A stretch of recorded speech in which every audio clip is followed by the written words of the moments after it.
Bismillahirrahmanirrahim. Assalamualaikum warahmatullahi wabarakatuh.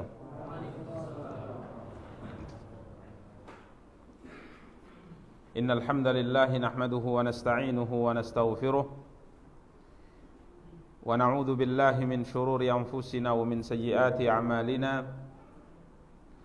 Man yahdihillahu fala mudilla lahu wa man yudlil fala hadiya lahu.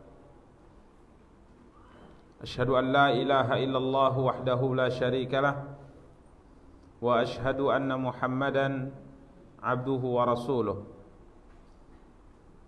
Salawatu rabbi wa salamuhu alaihi wa ala alihi wa ashabihi wa man ihtada bihadyihi wastanna bisunnatihi ila yaumiddin wa sallama tasliman katsira, amma ba'du. Ikhwani wa akhawati kaum muslimin, kaum muslimat, rahimani wa rahimakumullahu jami'a. Alhamdulillah, puji dan syukur senantiasa kita ucapkan untuk Allah tabaraka wa ta'ala atas nikmat dan karunia yang diberikan oleh Allah tabaraka wa ta'ala untuk kita semua. Salawat beserta salam semoga senantiasa dilimpahkan oleh Allah untuk junjungan dan panutan kita Nabi Allah yang mulia Muhammad sallallahu alaihi wasallam. Ikhwani wa akhawati kaum muslimin, kaum muslimat, rahimani wa rahimakumullahu jami'a. Pada kesempatan yang berbahagia kali ini biidznillah kita akan kembali mencoba untuk melanjutkan kajian dan pembahasan kita, mencoba untuk membaca kitab Riyadhus Shalihin karya al-Imam Abu Zakaria Yahya bin Sharaf An-Nawawi rahimahullahu ta'ala, dengan panduan syarah dari Asy-Syaikh Muhammad Ibn Shalih Al-Utsaimin rahimahullahu ta'ala. Para ikhwah dan akhwat yang dimuliakan dan dirahmati oleh Allah, pada pertemuan yang lalu kita telah sampai pada hadis ke-6 dari bab Al-Mubadarah ila Khairat, hadis Az-Zubair Ibnu Adi radhiyallahu anhu. Beliau mendatangi Anas bin Malik radhiyallahu an, kemudian mengadukan tentang kekejaman seorang gubernur yang sangat kejam, yakni Al-Hajjaj bin Yusuf. Maka Anas bin Malik radhiyallahu anhu menasihati mereka dengan perkataan beliau, "Isbiru fa innahu la ya'ti 'alaikum zamanun illa walladhi ba'dahu syarrun minhu hatta talqaw rabbakum." Bersabarlah kalian, karena sesungguhnya tidak ada satu zaman yang telah berlalu illa walladhi ba'dahu syarrun min, kecuali zaman setelahnya lebih buruk, hatta talqaw rabbakum, sampai kalian bertemu dengan Rabb kamu, bertemu dengan Allah.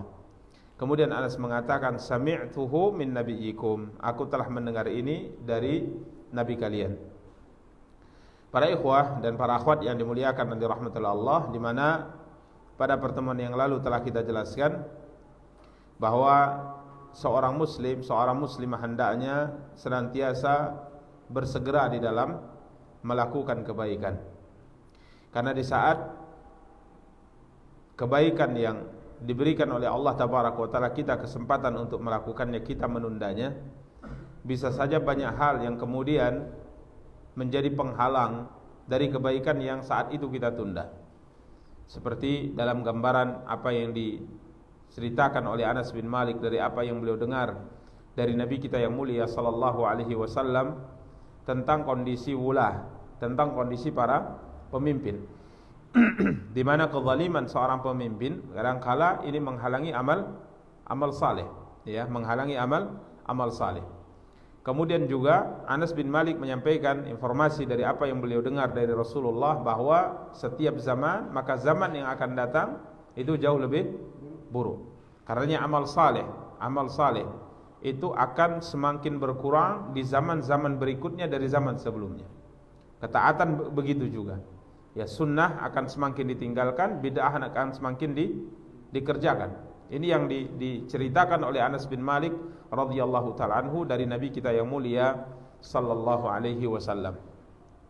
Karenanya beliau berpesan, ya, bahwa hendaknya kita bersegera melakukan amal kebaikan. Kemudian pada pertemuan yang lalu kita jelaskan apa yang diberikan atau dijelaskan oleh Syekh Ibnu Utsaimin rahimahullah, bahwa keburukan yang terjadi pada waktu-waktu berikutnya ini berkaitan dengan terbukanya dunia. Jadi para ikhwah dan para akhwat yang dimuliakan dan dirahmati oleh Allah, dunia tatkala dibukakan oleh Allah kepada satu umat, bukan menjadi tanda itu adalah sebuah kebaikan. Bahkan kadangkala terbukanya dunia ini merupakan tanda keburukan. Ya, ini merupakan tanda keburukan. Di mana para ikhwah dan akhwat yang dimuliakan dan dirahmati oleh Allah, pada pertemuan yang lalu kita telah bacakan sebuah riwayat tatkala para sahabat mendengar harta yang dikirimkan oleh Abu Ubaidah ibnul Jarrah ke kota Madinah. Ya, kemudian para sahabat yang mendengar harta tersebut, mereka bersegera untuk mengerjakan salat subuh bersama dengan Rasulullah sallallahu alaihi wasallam dengan harapan biasanya Rasulullah membagi harta tersebut setelah salat subuh dengan harapan mereka mendapatkan bahagian tersebut. Maka setelah Rasulullah sallallahu alaihi wasallam selesai salat subuh, mengucapkan salam, beliau menghadap ke arah para sahabat, maka sahabat-sahabat yang berharap mendapat bahagian tersebut mendongakkan kepalanya. Maka tatkala Rasulullah melihat gerakan mereka, Nabi tersenyum alaihi salatu wassalam. Beliau tersenyum. Kemudian beliau mengatakan, la'allakum tasma'un, mungkin kalian sudah mendengar, atau apakah kalian sudah mendengar tentang harta yang dikirimkan oleh Abu Ubaidah bin Jarrah? Maka mereka mengatakan, benar ya Rasulullah. Maka Rasulullah mengatakan, absyiru ma yasurrukum, berbahagialah kalian, insyaallah kalian akan bahagia. Artinya saya akan berikan bahagian untuk kalian semua. Kemudian Rasulullah sallallahu alaihi wasallam bersabda, wallahi mal faqra akhsha alaikum, demi Allah bukan kefakiran yang aku takutkan atas kamu. Aku tidak takut kefakiran menimpa kamu, akan tapi yang aku takutkan, walakin akhsha alaikum an tubsata, walakin akhsha an tubsata alaikumud dunya, akan tapi yang aku takutkan dari kamu adalah tatkala dunia dibukakan oleh Allah. Ini menunjukkan para ikhwah, bahkan menunjukkan bahwa dibukakannya dunia untuk satu umat secara umum atau dibukakan dunia untuk seseorang secara khusus, ini bukanlah pertanda kebaikan. Jadi jangan kemudian tatkala kita lihat sebuah negeri Allah jadikan negeri yang kaya raya, negeri yang memiliki segalanya, jangan kemudian kita langsung simpulkan bahwa negeri ini mendapatkan kebaikan. Ini tidak bisa kesimpulan seperti ini secara langsung. Begitu juga tatkala Allah bukakan harta, kekayaan kepada seseorang, ya, yang tadinya mungkin serba kekurangan, kemudian Allah bukakan harta untuknya, Allah bukakan kelapangan untuknya, tidak bisa kemudian kita tarik kesimpulan bahwa orang ini telah diberikan oleh Allah apa? Kebaikan. Tidak, demi Allah. Ya, karenanya Rasulullah sallallahu alaihi wasallam bersabda di sini, walakin akhsha an tubsata alaikumud dunya kama busitat ala man kana qablakum. Akan tapi yang aku takutkan atas kalian adalah dibukakan dunia untuk kalian sebagaimana dahulu di dunia ini dibukakan untuk orang-orang sebelum kamu. Fatanafasuha kama tanafasuha, kemudian kalian akan berlomba-lomba mengejarnya sebagaimana dahulu mereka juga berlomba-lomba mengejarnya.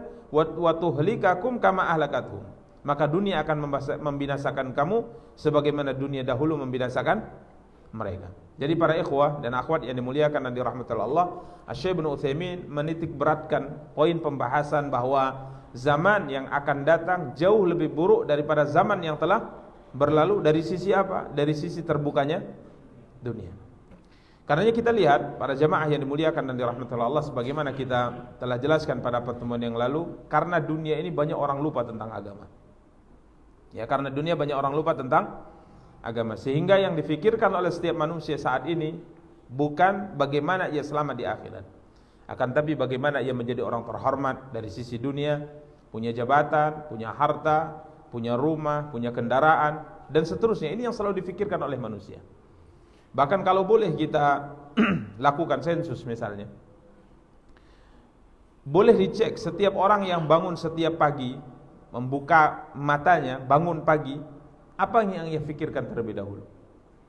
Apakah ia memikirkan bahwa pagi ini ia harus beribadah kepada Allah, pagi ini sampai nanti tidur lagi ia harus memperbaiki amal yang harus dia lakukan di hadapan Allah agar ia selamat di akhirat? Atau yang ia fikirkan kerja, Yang ia pikirkan bisnisnya, yang ia pikirkan keuntungannya. Ini subhanallah, dunia tatkala dibukakan, ini pertanda kemunduran, bukan malah kemajuan. Karena para ikhwah dan akhwat yang dimuliakan dan dirahmati Allah, tidak menjadi penentu seorang tatkala dilapangkan oleh Allah rezekinya, tidak menjadi penentu dia menjadi ahli ibadah yang baik kepada Allah. Sebagaimana sebaliknya, tidak menjadi penentu tatkala seorang disempitkan rezekinya oleh Allah kemudian ia menjadi orang terbelakang dari urusan agama. Bahkan kebalikannya kita lihat, orang yang hidupnya pas-pasan, yang serba kekurangan, kadangkala ibadahnya jauh lebih baik daripada orang yang hidupnya diberikan oleh Allah kelapangan. Ya, subhanallah, kalau kita boleh melihat terkait dengan kondisi masjid saat ini, hampir bisa dikatakan di sebuah daerah, di sebuah tempat, tidak ada masjid yang tidak bagus. Hampir bisa kita katakan tidak ada masjid lagi terbuat dari papan. Ya, betul ya. Semua masjid mewah, bahkan ber-AC. Tapi coba antum perhatikan, dahulu tatkala masjid masih disebut mungkin surau, papan, mungkin masih pakai lampu patroma, semangat orang ibadah di saat itu jauh lebih baik daripada saat ini. Nyaman, di masjid sudah ada AC-nya, penerangnya luar biasa. Bahkan tatkala masuk ke dalam agak panas sedikit, maka harus ditambah lagi agar orang benar-benar nyaman di dalam masjid. Tapi subhanallah, kenyamanan itu kemudian tidak menggugah seorang untuk beribadah kepada Allah. Karenanya para ikhwah dan para akhwat yang dimuliakan dan dirahmati Allah, ini yang dititik beratkan oleh Syekh Ibnu Utsaimin dalam pembahasan. Jadi semakin dibukakan dunia, bukan semakin maju ibadah, akan tapi semakin mundur. Karena orang akan tanafasuha, kata Rasulullah, berlomba-lomba. Karena saat ini manusia melihat suksesnya seorang, mulianya seseorang, terhormatnya seseorang, itu timbangannya apa? Dunia. Timbangannya dunia, bukan yang lainnya. Ya, timbangannya dunia bukan yang lainnya. Jika seandainya antum datang dengan sepeda ontel antum, kemudian si fulan datang dengan mobil apa ya? Mobil yang paling mahal apa? Terlalu mahal. Yang sedang lah, ya Alphard mungkin ya. Kira-kira mana yang disambut? Subhanallah, saya pernah dengar seorang mengatakan di sebuah acara, dia mengatakan, kenapa antum beli mobil A? Kenapa antum beli mobil ini? Sebenarnya saya suka lebih mobil ini, Ustaz, yang ini. Tapi kenapa saya terpaksa beli mobil ini? Karena di saat saya datang ke pesta-pesta, beliau orang terpandang dan sebagainya. Tatkala saya datang ke tempat orang pesta yang mengundang saya, maka tatkala saya pakai mobil yang ini, tidak dibukakan pintu saya, Ustaz. Tidak disambut. Jadi turun buka pintu sendiri. Tapi tatkala mobil saya pakai ini, maka Masya Allah, mereka langsung mengejar mobil yang mau masuk, kemudian siap bawa payung. Subhanallah. Ini kejadian. Saya pernah berjalan dengan seorang pejabat, dia qadarullah, dia mobilnya di bawah mobil teman saya. Yang dipayungi itu saya, bukan pejabat tadi. Saya kata, beliau payung. Oh iya Ustaz, di sana. Karena mobil teman saya itu lebih bagus daripada mobil dia. Subhanallah, menunjukkan para jamaah bahwa orang saat ini memandang kemuliaan itu terkait dengan apa? Dunia. Ya, terkait dengan dunia. Ini subhanallah, ini yang dititik beratkan oleh Syekh Ibnu Utsaimin. Karenanya beliau mengatakan, coba lihatlah oleh kamu, kata beliau, setiap pagi manusia itu selalu berpikir tentang dunia. Yang saya sebutkan tadi, setiap kita bangun yang kita pikirkan apa yang mesti kita dapatkan saat ini. Berapa penambahan harta kita? Kita tidak berpikir apa amal ibadah yang kita mesti lakukan. Seakan-akan kita hidup di atas muka bumi ini kekal selamanya. Tidak, demi Allah para ikhwah. Ya, karenanya bersegeralah untuk melakukan apa? Amal ibadah. Tatkala ada kesempatan melakukan amal ibadah, lakukan sesegera mungkin. Jangan ditunda-tunda, karena kita tidak tahu apa yang akan terjadi. Ini telah kita jelaskan pada pertemuan yang lalu. Sekarang kita akan masuk hadis yang ke-7 dari bab ini. Hadis ini juga masih berkaitan dengan al-mubadarah ilal khairat. yakni hadis Abu Hurairah radhiyallahu anna Rasulullah sallallahu alaihi wasallam qala badiru bil a'mali sab'an, badiru bil a'mali sab'an, Bersegeralah kamu melakukan kebaikan sebelum datang kepadamu 7 perkara. Sebelum datang kepadamu 7 perkara.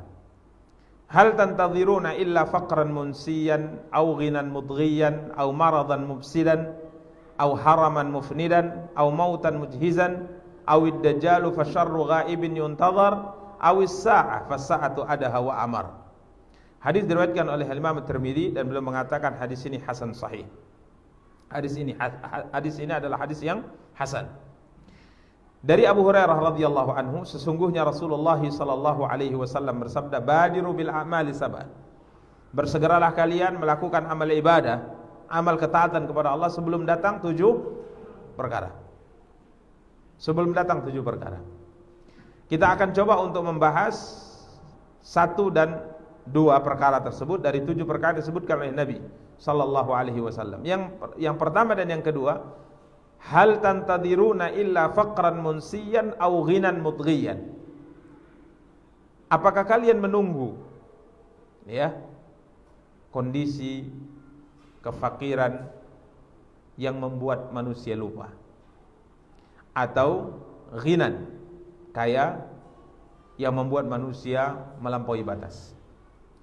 Para ikhwah dan para akhwat yang dimuliakan dan dirahmati oleh Allah tabaraka wa taala, Syekh Ibnu Utsaimin rahimahullahu taala menjelaskan 7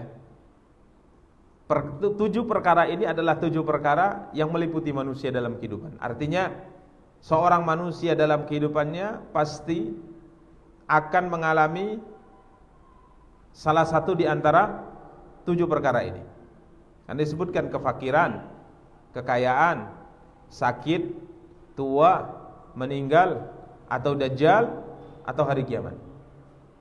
Maka manusia dalam kehidupan muhitatun, kata beliau, manusia dalam kehidupan ini akan diliputi oleh 7 perkara ini. Artinya dalam kehidupan seorang manusia, ia pasti akan mengalami salah satu di antara 7 perkara ini. Kalau tidak 1, 2, kalau 2, 3, tapi tidak mungkin seluruhnya. Tidak mungkin apa? Seluruhnya. Salah satu di antaranya, ini minimal kita katakan, salah satu di antaranya dia akan melewati salah satu di antara 7 kondisi yang disabdakan oleh Rasulullah sallallahu alaihi wasallam. Karena sebelum 7 perkara ini mengena ke kita alami, Rasulullah berpesan, "Badiru bil a'mal." Bersegeralah kalian dalam melakukan amal saleh.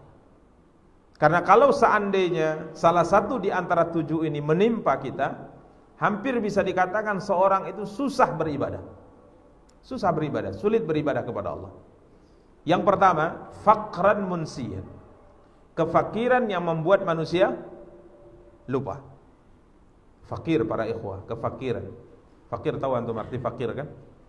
Fakir adalah kondisi seseorang yang tidak bisa memenuhi hajat kebutuhannya.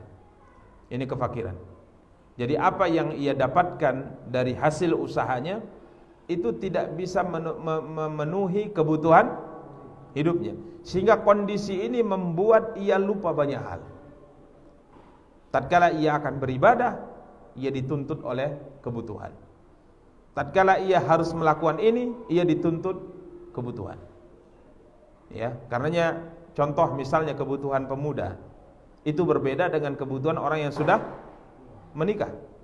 Kebutuhan orang yang baru menikah itu berbeda dengan kebutuhan orang yang sudah 5 tahun menikah. Kebutuhan orang yang anaknya 2 itu berbeda dengan kebutuhan orang yang anaknya 10. Begitu ya? Betul enggak ini? Dan para ikhwah dan akhwat yang dimuliakan dan dirahmati Allah, karenanya Islam memerintahkan kita di saat ada kesempatan beribadah, di mana kebutuhan kita masih terpenuhi, tercukupi, tuntutan-tuntutan itu belum banyak, maka lakukan apa? Ibadah. Contoh misalnya tatkala anak-anak kita masih kecil, kita masih bisa beribadah kepada Allah dengan tenang. Tapi tatkala anak kita sudah harus sekolah, harus ada biayanya, kebutuhan dan sebagainya, mau tak mau kita harus berpikir bagaimana caranya mengumpulkan harta untuk memenuhi hajat kebutuhan itu. Sehingga kadangkala amal ibadah yang bisa kita lakukan dahulu tidak bisa lagi kita lakukan saat ini. Ini yang diingatkan oleh Rasulullah. Badiru bil amali sab'an. Hal tantadiruna illa faqran munsiyan. Syekh Ibnu Utsaimin rahimahullah tabaraka wa taala rahimahullah berkata, "Fal faqru yunsil insana masalihah katsira." Kefakiran itu membuat orang lupa banyak kemaslahatan untuk dirinya. Kenapa? Disibukkan oleh kerja, disibukkan oleh usaha.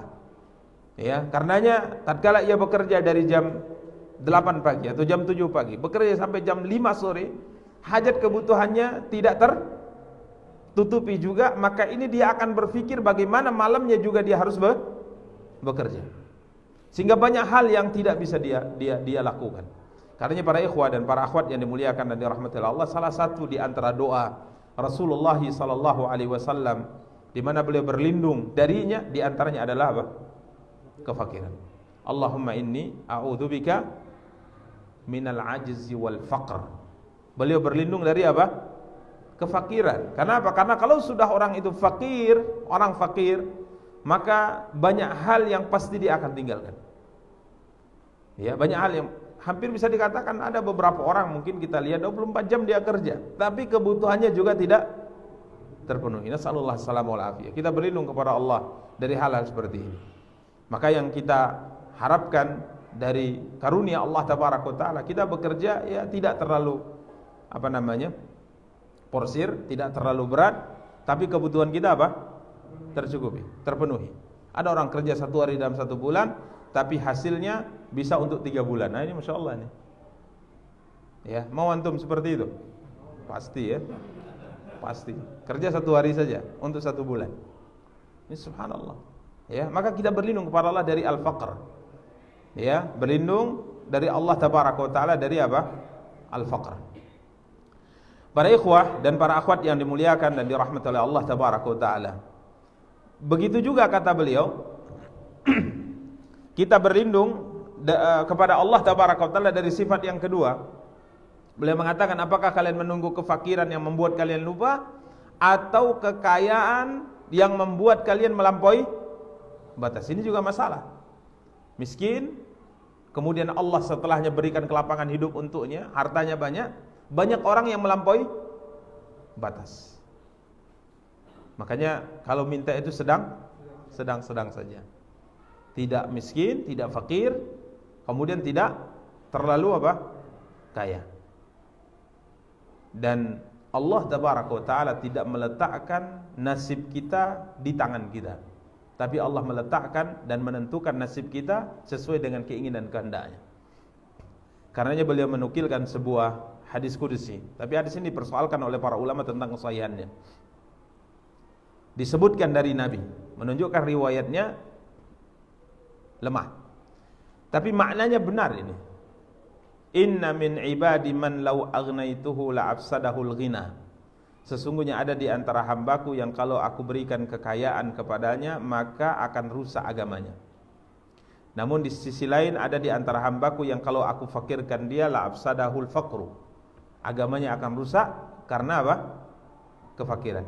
Jadi subhanallah, ada orang yang ada hamba Allah yang kalau diberikan kaya, agamanya rusak. Maka Allah tidak takdirkan untuknya kekayaan.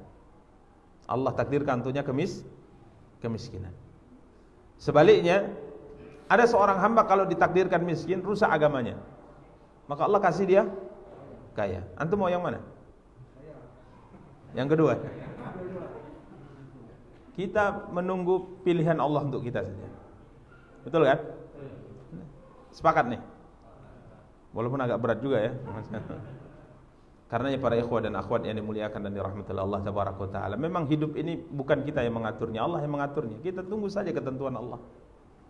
Artinya kita berhusnudzan, kalau seandainya Allah takdirkan kita susah dalam kehidupan dunia, maka insyaallah kita berharap itulah yang terbaik.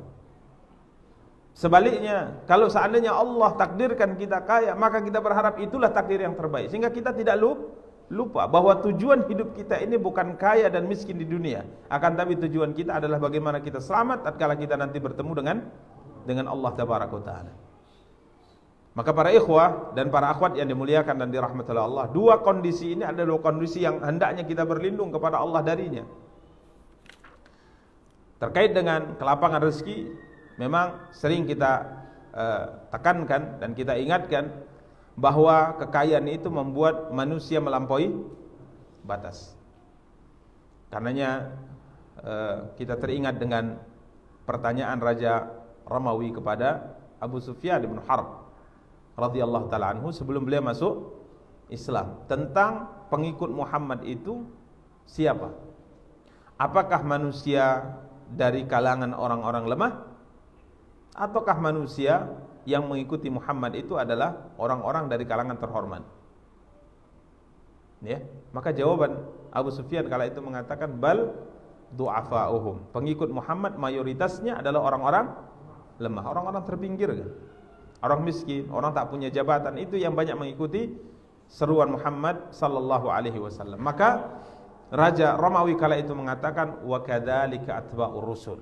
Memang begitulah pengikut para nabi. Ya, karena manusia ini kalau diberikan kelapangan rezeki, dia akan melampaui apa? Melampaui batas.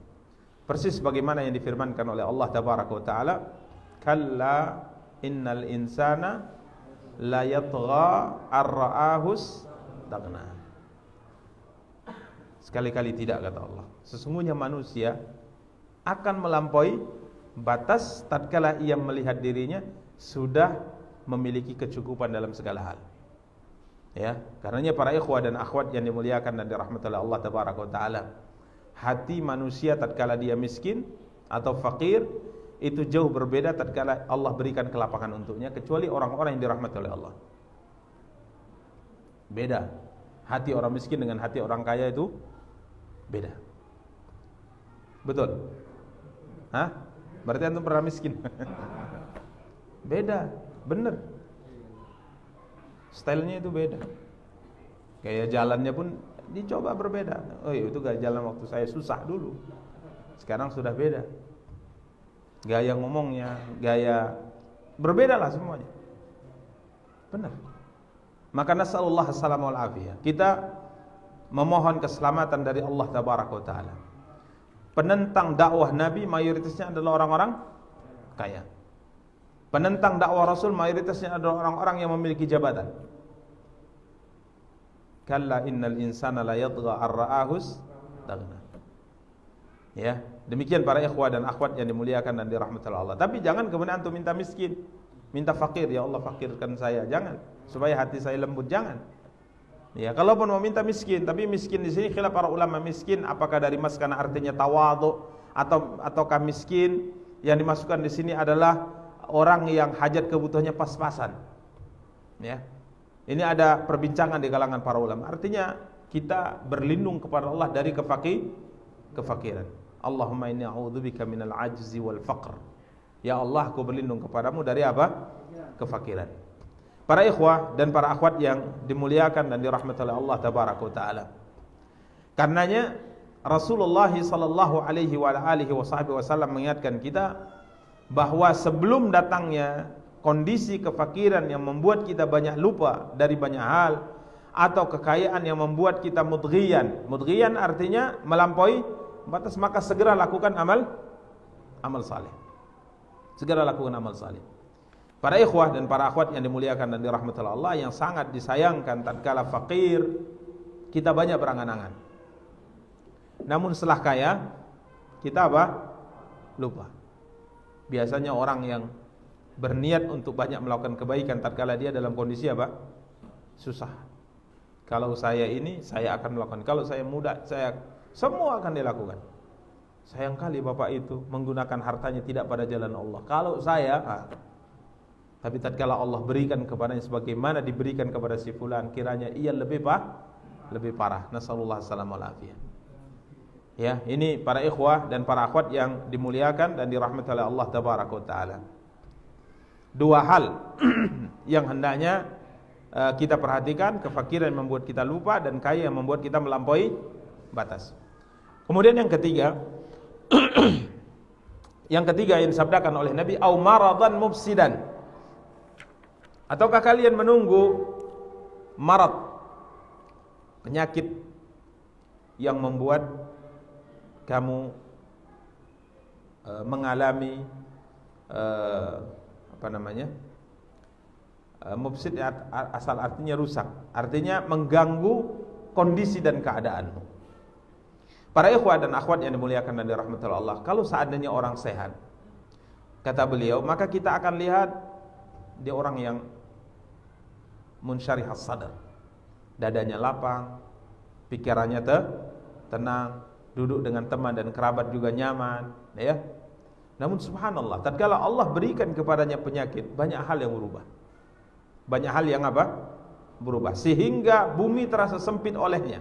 Wasara hammuhu nafsuh, sehingga ia selalu memikirkan dirinya saja, dia tidak akan memikirkan orang lain. Sehingga penyakit ini merusak banyak perkara dalam urusannya. Tidak merasa tenang dengan manusia, tidak merasa bahagia bersama dengan keluarganya. Karena apa? Dia marid, dia sakit. Memikirkan dirinya saja sudah lelah dia, apalagi memikirkan orang lain. Karenanya al-marad ini yufsid 'alal insani ahwala. Penyakit ini merusak kondisi seseorang. Dan subhanallah, Allah takdirkan tidak ada manusia yang kekal dalam kesehatan. Tidak ada manusia kekal dalam kesehatan. Artinya tidak ada manusia hidup di atas muka bumi ini sehat selamanya sampai dia bertemu dengan Allah. Tidak ada. Kalau tidak sakit, kondisinya pasti akan sehat, kemudian sakit. Bahkan kadangkala penyakit ini datang kepada kita, sebabnya itu sangat lemah. Berubah cuaca, sakit. Kena angin malam, sakit. Ya kan? Banyak orang seperti ini. Mayoritas kita, ini kehidupan.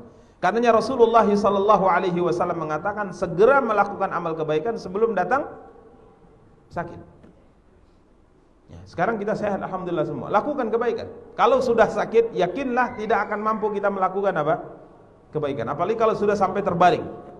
Apa yang bisa kita lakukan? Ya, apa yang bisa kita lakukan? Apakah tatkala sakit kemudian ibadah kita semakin khusyuk kepada Allah? Kadangkala tidak. Kadangkala tidak. Banyak orang sakit tidak mau ibadah kepada Allah, tidak bisa ibadah. Karena apa? Tidak bisa khusyuk. Memikirkan sakitnya. Tatkala kita ingatkan banyak berdoa kepada Allah. Sudah sering Ustaz berdoa. Coba perhatikan. Kerjakan salat, enggak tenang Ustaz, sakitnya luar biasa. Makanya kesempatan kesehatan yang Allah berikan pada kita, manfaatkan sebaik mungkin. Ya. Para ikhwah dan para akhwat yang dimuliakan dan dirahmati Allah, kalau tidak percaya coba datang ke rumah sakit. Tanyalah kepada yang sakit-sakit itu apa angan-angan dan keinginan mereka kalau bukan ibadah kepada Allah. Sekarang kita diberikan kesehatan. Maka manfaatkan sebaik-baiknya. Manfaatkan sebaik mungkin untuk beribadah kepada Allah. Karena kalau sudah sakit, rusak kondisi dan keadaan kita. Ya, demikian para ikhwah dan akhwat yang dimuliakan dan dirahmati oleh Allah tabaraka wa taala. Kemudian yang keempat, haraman mufnidan. Haraman mufnidan. Atau yang kalian tunggu adalah masa tua yang akan membinasakan kamu. Manusia pasti akan mengalami masa tua. Tidak mungkin manusia ini selalu selalu muda, enggak mungkin. Apapun yang dia minum, apapun yang dia pakai untuk tetap meremajakan dirinya, kulitnya, itu pasti tidak mungkin. Dia tidak akan pernah bisa menantang sunnatullah. Berbeda dengan surga. Di surga umur kita rata-rata 30 sampai 33 tahun dan selamanya sebegitu saja umurnya. Kalau di dunia tidak mungkin. Antum mau pakai apapun tetap keriput juga. Ada orang yang keriput sampai umur 70 tahun enggak keriput, ada? Enggak ada. Ini sunnatullah di alam semesta. Dan tatkala kita berada pada posisi haraman mufnidan, apalagi haram ini diartikan dengan pikun. Ya, ini kondisi yang paling hina dalam kondisi seorang manusia. Karenanya kita berdoa kepada Allah tabaraka wa taala, matti'na Allahumma bi asma'ina wa absarina wa quwwatina abadan ma ahyaitana. Ya Allah, berikan kepadaku al-mut'ah, kebahagiaan dengan pendengaran, penglihatan, ya, selama kami hidup. Jadi pendengaran kita, penglihatan kita, akal kita selalu diberikan oleh Allah kepada kita selama kita hidup. Artinya kita berlindung dengan doa ini agar kiranya Allah tidak kembalikan kita ke masa seperti kita dahulu masih kecil. Ini adalah ardhalil umur, kata Allah, umur yang paling hina. Ya, umur yang paling hina. Karena seorang kembali ke posisi dia masih kecil, bahkan lebih parah. Nasallallahu alaihi wasallam. Apakah yang kalian tunggu itu, kata Rasulullah? Ya, kalau seandainya sudah haram, sudah pikun, maka tidak ada kewajiban apa? Ibadah, gugur ibadah. Karena kalau ada orang yang pikun, tak usah dipaksa untuk apa? Salat. Karena dipaksa salat 1 rakaat, jalan lagi dia, cerita. Ya. Sudah selesai salat 4 rakaat, nanti 2 jam lagi salat lagi. Ya, subhanallah. Ini kondisi sudah tidak ada kewajiban atas Allah, sudah angkat darinya apa? Kewajiban. Sudah tidak mukallaf lagi. Karena akalnya sudah dihukumi apa? Hilang. Ya. Jadi betul. Hah? Cepat waktunya. Nah, kira jam 8.34. Enggak sempat Pak Wono. Isya saja. Taib, demikian para ikhwah dan para akhwat para akhwat yang dimuliakan dan dirahmati Allah yang dapat kita sampaikan. Semoga Allah tabaraka wa taala menyelamatkan kita dan semoga Allah tabaraka wa taala memberikan kepada kita kekuatan, kemauan untuk bisa memanfaatkan kondisi baik yang Allah takdirkan untuk kita sehingga kita bisa beribadah kepada Allah dengan semaksimal mungkin. Amin ya rabbal alamin. Kita cukupkan pembahasan kita tutup dengan doa kafaratul majlis. Subhanakallahumma bihamdika asyhadu an la ilaha illa anta astaghfiruka wa atubu ilaik. Wassalamu alaikum warahmatullahi wabarakatuh.